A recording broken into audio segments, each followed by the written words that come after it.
Hey everybody, good morning. It is Justice for Comics. It is Saturday morning, 9 a.m. A little early. I've done these earlier than this though. So I'm going to be reviewing the Hot 10 list from CBSI this morning, comic books that are on the move right now. I did check my email. I usually get an email every Friday. Usually it's late Friday. Sometimes it's Saturday. From Cover Price, highlighting their top 20 list. I haven't gotten that yet so far, so I was planning on trying to do maybe both lists at the same time, but I don't seem to have the Cover Price one yet. So I'll just go over the CBSI top 10 or the Hot 10 list and kind of see what's on there that's worth mentioning. Hopefully, I haven't really looked at it yet, so I'm going to be looking at it the same time you are on this channel. Maybe there's a book or two that I have already in my collection. We'll see. Yeah, so let's get started. Let me share my screen. We'll go over there and check it out. I'm outside, a nice brisk morning here in Tampa, Florida. Right around 65 degrees. Very pleasant. Nice and sunny. It's one of those perfect days. Yesterday was a really nice day too. I went golfing in the afternoon with a buddy of mine, and it was a little windy, so it's maybe a little too windy for golf, but we had a good time. It was fun. The weather was perfect. Had a really nice time. Nice and sunny. So I know some people up north right now don't have the greatest weather. We do take it for granted down here in Florida. We get a lot of sunny days, especially this time of year, December through April. Weather is definitely it still can get hot on certain days, but for the most part, it's moderate, pretty nice weather for the most part. And we're not freezing our butts off usually. Although sometimes January does get cold, but man, this has been the warmest January I think I can ever remember. I mean, the other day it was like, this past week, I think there was a day that it was up to like 84, 85 degrees during the middle of the day. That's really warm for January for us. So pretty crazy. Good morning, Comic Head 84. What's up, my friend Marcus? Good morning. I can't wait to do a video here in the next week. That Marcus had a really pivotal role in helping me track down a really cool comic book, that one of my grails. So I did drop some money this morning on a book. Can't wait to show that video.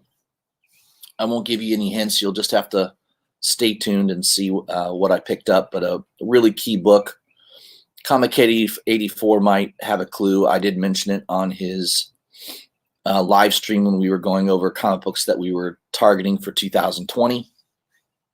So it's one of those books. Look forward to shooting that video and highlighting it. So let's look in here at CBSI's Hot 10 list. We'll go in here. It looks like number 1 is a pretty well familiar book to most of us. But we'll start off with number 10, Saved by the Bell, number 1. Wow. I didn't even know there was a Saved by the Bell comic book, but looks like this is a little older. What was that? Came out in the 80s or 90s. This one was $5 book or less, is now selling for $20 to $25. Who first of all, who's buying this book? Is there a reason that people are collecting Saved by the Bell, number 1? I don't understand. Are they bringing back the TV show? I don't think so. I don't know. I think everybody in that cast is still alive. I think so. I think I heard a rumor one of them died. I think that was incorrect though. But yeah, back in the day, I probably watched an episode or two of Saved by the Bell. I don't ever remember thinking it was a great show, but there was a big fan base for that, I suppose. And why not somebody going after the comic book, I guess. I don't know. I think I could find a lot of other comic books to buy with my $20 to $25 other than Saved by the Bell #1. So, yeah, it's on the list. So all of you who've been saving your multiple copies of Saved by the Bell #1, it's time to dump it. It's time to put it on eBay and sell it. Pretty funny. So I think they throw on some books here once in a while on this list just to kind of make us have a chuckle. And I think that's the reason that's on there. I don't know. I don't know anybody that's talking about Saved by the Bell in the comic book form, but yeah, there you go. Number 10 on the list. Number 9 is a book some of us are familiar with, Thor: God of Thunder #19. I think I mentioned this on one of my videos last week. This was a $5 to $8 book, nothing special, and there's rumors Christian Bale will be playing. I think it's Dario, the Minotaur. That's his first appearances in that book, so that book is on the move. It was $15 to $20 last week. Now it's up to $30 to $35. I think one of the problems you have in some of these books, there's 3 or 4 key books in that run now, 1 through 25. But a lot of people that own those books, like I own every single issue, but I own them as a set. So I'm not going to sell my issue 19. I'm not going to break up my set. And how many people are going to have extra issues, multiple copies of Thor: God of Thunder #19. So it's not likely you're going to see that many people clamoring to sell this, because it's probably part of their run on Thor: God of Thunder, which, I think historically will be a great run to own and have in your collection. And, I'm not willing to sell one of my copies just so I can make a few bucks. So that's going to be a tough book to find, I think, long term. I have a copy, but I've got 1 through 25. I don't have multiple copies of each issue. So, that'd be the only reason I would sell a copy, is if I happen to have 2 of them. I've had that happen where I bought an extra issue, not realizing it, that type of thing. But for the most part, I'm not going to sell number 19 out of my 25 issue run just because the price is up a little bit. Now, what it could do is it could make that run worth a little bit more, right? So if someone's wanting to sell the entire run, it might make it jump up a few dollars. But I don't know. It's interesting. So Thor: God of Thunder #19, upcoming Thor movie. Christian Bale is rumored to play Dario, I think it is Dario, the Minotaur. Number 8 on the list is DC Superstars #17. The editors of CBSI say this one completely baffles me. This is the first appearance of Helena Wayne as Huntress. CGC only denotes All-Star number 69, but it came out on the same day as this issue. This issue has been booming with a 9.0 hitting $150. Excuse me, and Raws selling for $50 to $60, which is about double what it was last month. So the first appearance of Helena Bertolini as Huntress, which is the character in the movie, is still sitting around $15. It says here, what comic book people decide to buy makes no sense sometimes. That is interesting. So the character in the movie, that book isn't going anywhere. The character that's not in the movie as the Huntress is rising. So yeah, that maybe it's because the one that's going up in value is an older issue. It still is the Huntress. Yeah, that could be the reason, right? Just an older, little harder book to find. That would be probably the only reason I could think of why that would be moving up and the other one isn't. Vampirilla number 7. Number 7 on the list is Vampirilla number 20, the Bruce Timm variant.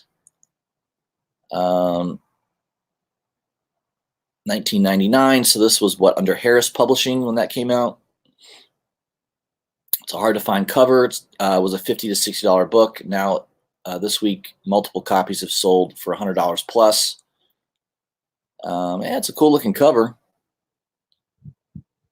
Somebody on eBay is asking $350. Jesus. Yeah, it's a little bit more than $100. Another person's asking 300. So of course, because it's on CBSI's Hot 10 list, and it is a fairly rare book, the people that own it are like, "Oh, I'll throw it up there for $300 and see if someone wants to buy it." Yeah, that's a lot of money. I mean, me personally, I would rather own a Frazetta cover from the 70s or a San Julian cover than to own this cover. Isn't anything special in my opinion. I get it's limited, maybe there's not a lot of them out there, but it's an animated rendition of Vampirilla. I don't know. I don't think it's that great. I wouldn't spend $350 for that. Nope. I don't think I would spend $80 for that. So I'd rather go buy a couple older high grade Vampirilla magazines with Frazetta artwork or a San Julian artwork. All right, number 6 on the list is Ghost Spider number 2, the Peach Mamako 1 in 25 variant. This has been on the list before, I think back in November or December when that book came out. Came out end of last year. So a $25, $30 book when it came out, and now it's reportedly up to $130 this week.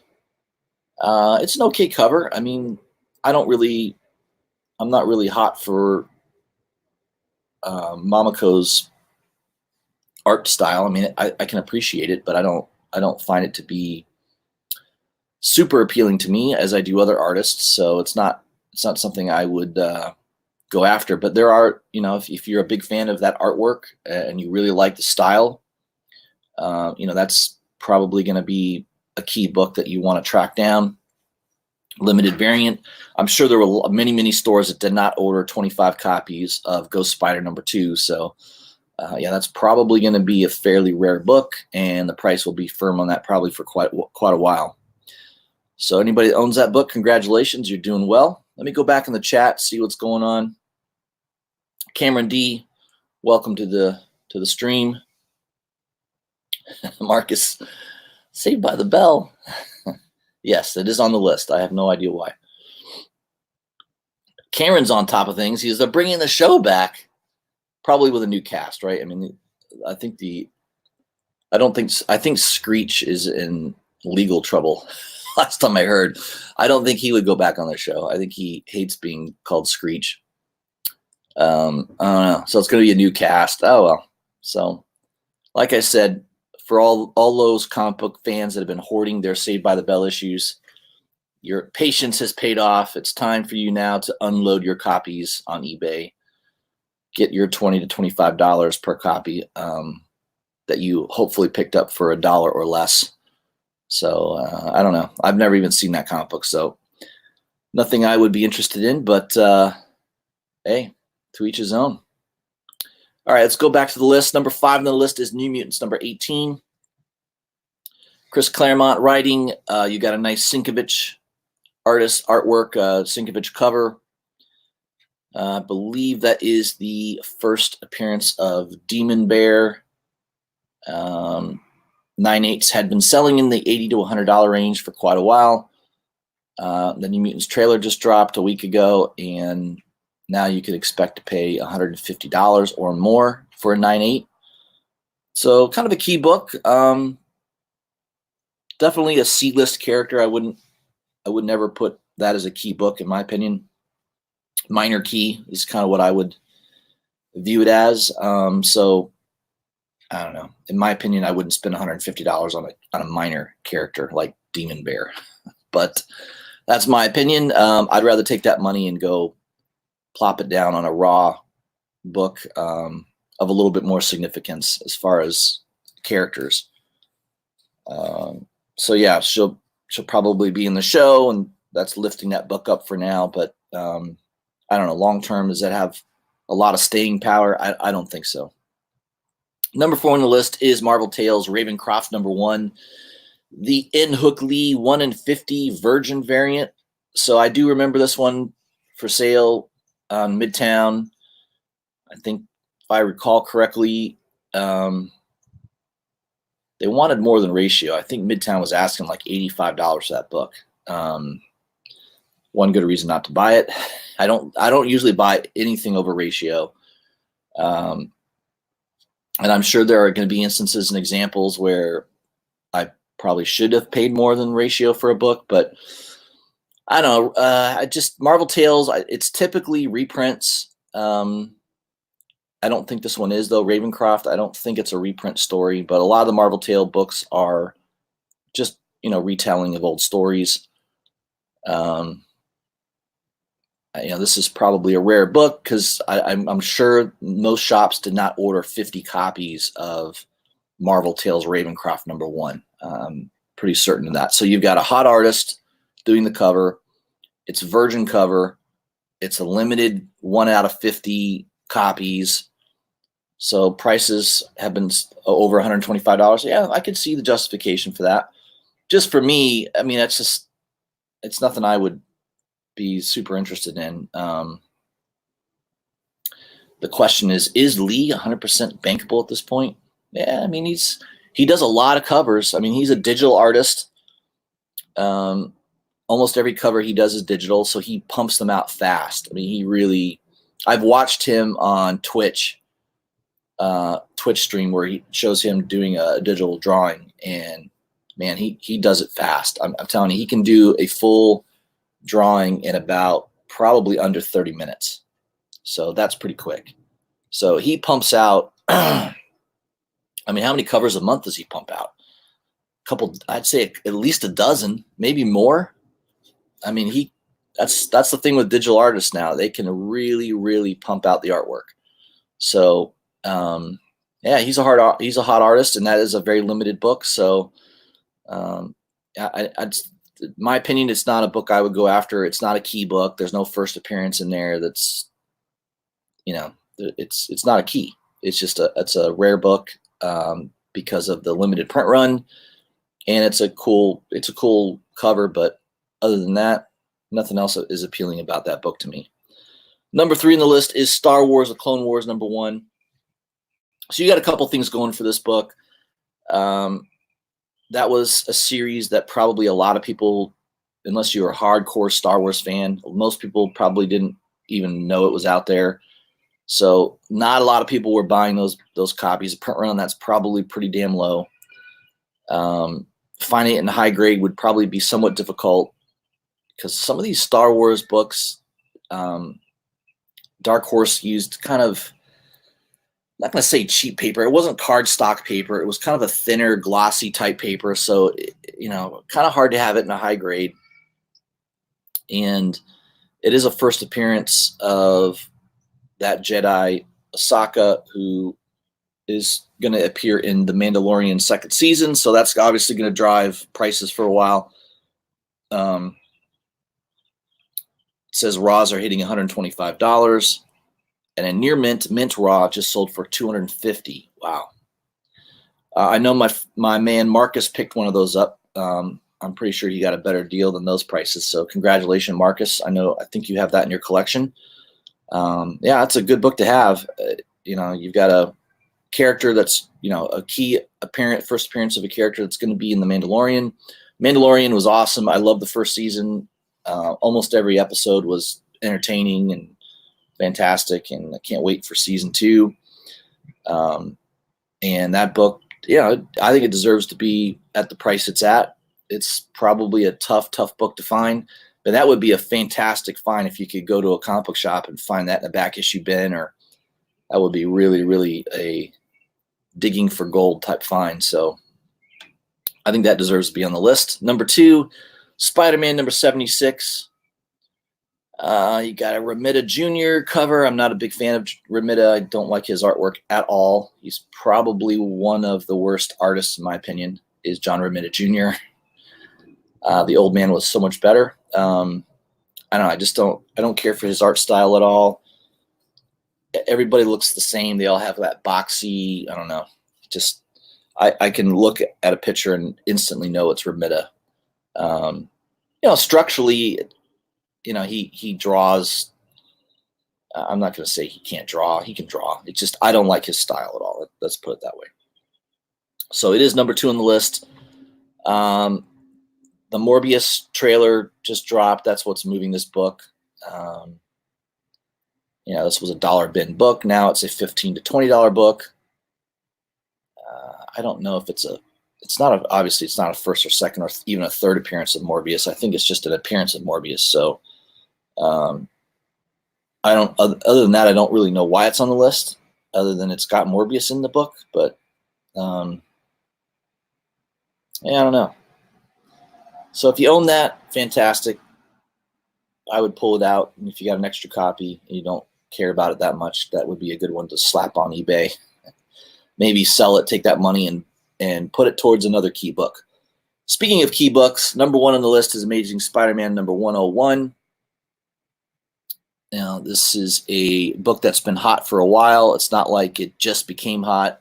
This book has been expensive and it's been pretty much sought after for the last 2 years. I mean, they announced plans for that Morbius movie about 2 years ago. So, this book blew up. So if you didn't buy it before 2017, that's probably when you could get a good deal on this book, was prior to 2017. Ever since then, it's been expensive. I mean, you might find that rare copy that goes for a little less than it should on eBay just because it's an auction and people weren't bidding on it, that type of thing. But for the most part, high mid to high grade, you're looking at close to $1,000 or more. It's definitely an expensive book. There could be some more upside to it. Obviously, if the movie is well received, the movie is really hot, it could further drive the public to look for this book. So the price could still go higher. I have the second print copy, which is obviously a lot more affordable. And I got a pretty good deal. I paid $30 for it. And it's going for $50 plus now. So it has gone up. It's started to shoot up in price. But it's a good way to own the book without having the first print and spending that kind of money. You can spend a lot less and still have a key book in your collection. So Amazing Spider-Man 101 definitely deserves to be on the list. The Morbius movie trailer looked good. I liked it. I thought Jared Leto, I think he's going to do a good job. He is a good actor.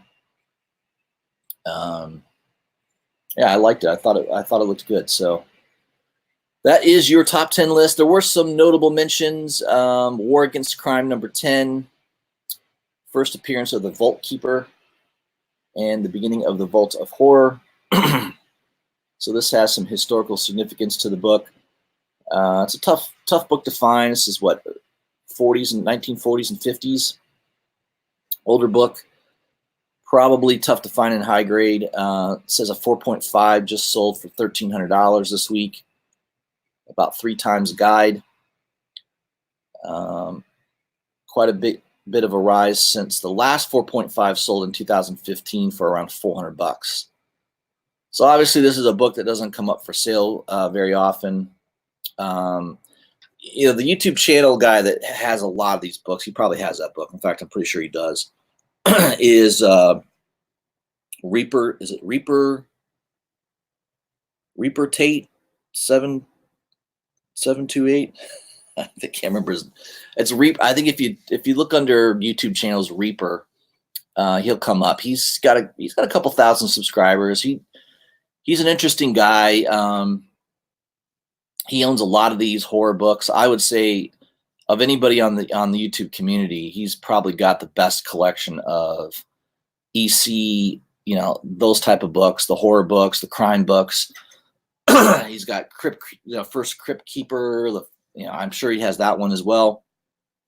I mean, he's got an expensive collection. There's no doubt about it. And he's been collecting for, probably 20 years, 25 years. So he's, seriously collecting. I've been collecting for a while, but not anywhere near the level of seriousness that guy collects. He doesn't buy, I could tell he doesn't buy a lot of modern books. I think he'd say every dollar he spends on comic books is usually very high-end older books, so it's just smart. I mean, he's definitely got a fantastic collection. The only criticism I have about his channel is he has a kind of a really wimpy voice. It's a little, I mean, it's just the way he is. I mean, I can't really get on somebody for that, but, and he always has these headphones on, so it always sounds like the sound doesn't sound good. Like he's always got these headphones on, which he probably thinks is helping the audio of his videos, but it actually doesn't. It actually hurts the audio of his videos. So I find that to be odd for some reason. But if you check out his channel, I mean, he's got a good channel. I watch it quite a bit. I've watched a lot of his videos. I enjoy it. But yeah, he's kind of an oddball. He's kind of an odd fellow, but nice guy though. The other one on the list is Dormu, A Child's Dream #3. Never heard of this book. Is that Dark Horse? $30 book, now selling considerably more. I guess it's a manga miniseries. I don't know. Nothing I would ever look for, but yeah, if you happen to find it in a comic book store, it says here it's a definite buy. So that makes an honorable mention. So that's your Hot 10 list from CBSI for the week ending January 17th. Let me check into the chat here. Give some shout outs. Tom's Comics, Books and Reviews. What's going on, my friend? Callaway Comics. He's in the house. What's going on? Marcus, of course, is in the house. Yeah, a lot of people are looking forward to Morbius. Grandmaster Stash. What's going on, my friend? So that was your Hot 10 list. I don't think there was... I don't know if there was anything else to mention. I didn't check CBR this morning yet. I don't know if there's any new articles. So there is a news thing about Disney Plus. Obi-Wan show was not canceled. It'd be kind of interesting to see him. It's probably going to be about his life on Tatooine, right? I would say after the Clone Wars, it's probably what they would do with it, I would think.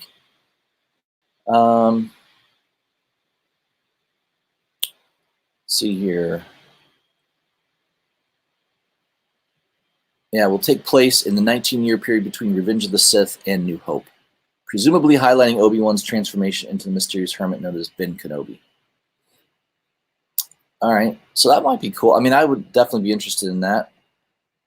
You know, if they kind of made it like Mandalorian, where you've got these small little battles. You know, maybe he uses his Jedi skills, but maybe also doesn't want to be known as a Jedi, so he could still hide. You know, it could be an interesting take on the character. But yeah, so it's good news that it wasn't canceled. I mean, I think you're going to see a lot more Star Wars miniseries like Mandalorian. I think they could do a lot of different things with that.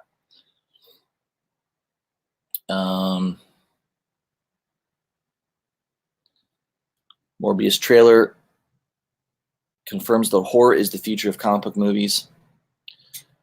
I wouldn't say it's the future of comic book movies. I think you're still going to have Avengers and, you know, the traditional Marvel characters, but yeah, you're going to see a lot more horror type properties being developed. They mentioned here American Vampire.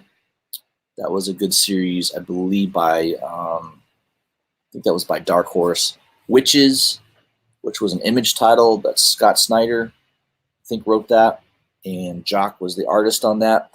And then Ice Cream Man, that's an excellent series. I've been buying that since the beginning. Those are adaptations that could, you know, either be a movie or a series. I think Ice Cream Man would be a lot better as a TV series. I think that would be popular. But yeah, you're going to see, yeah, the public likes horror movies, no doubt about it. I mean, they have since the beginning. Frankenstein, Dracula. I mean, those movies go all the way back, man, since the beginning of Hollywood. So there's always been sort of a public desire for those type of movies. No doubt about it. Swamp Thing. Yeah, that show. I did not like that show. I'm kind of okay with it being canceled. It was not that great. I watched the first 3 or 4 episodes, and I don't know. I lost interest in it, to be honest. So I was okay with it being canceled. I think they could do a better job with a Swamp Thing. All right, so that's your news there on horror comic books.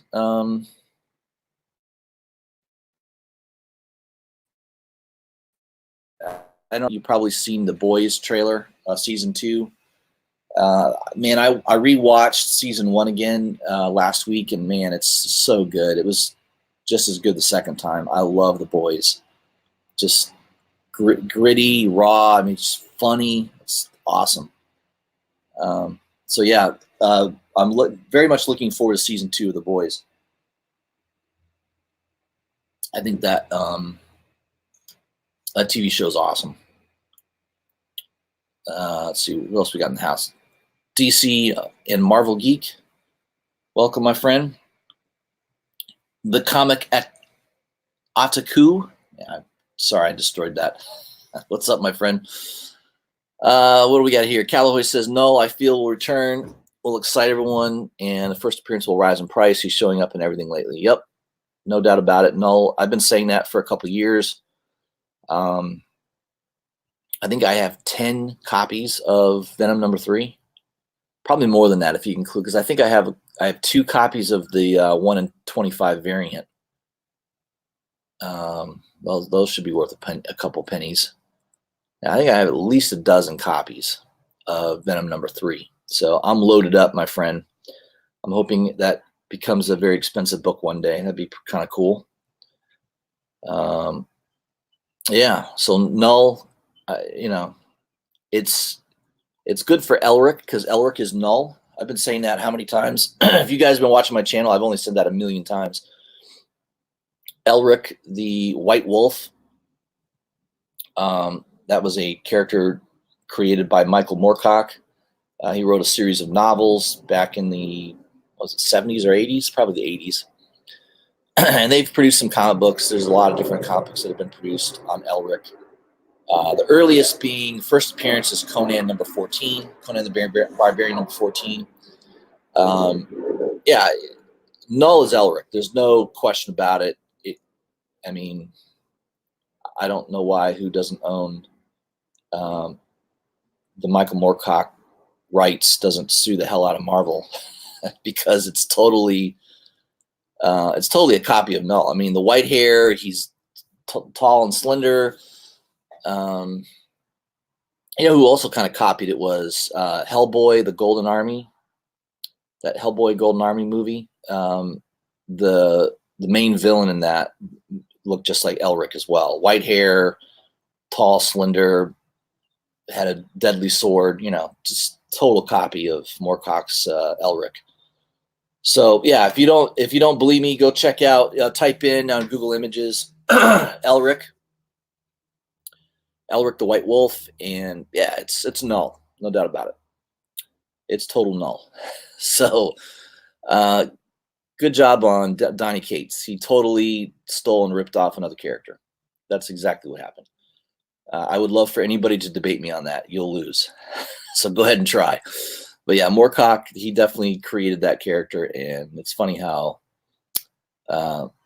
we just sort of rehash shit over time, don't we? That's kind of what happens. All right. I think that's it, guys. I've been on here for a little while. I don't know. I just wanted to go over that top 10 list. I might do another video this weekend.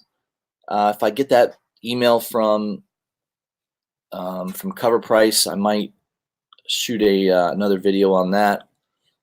Other than that, unless I have some major comic book news that comes up, I may do something on that. Hope everybody has a great day, a great Saturday. It's the weekend, so everybody enjoy themselves, and I'll see you soon.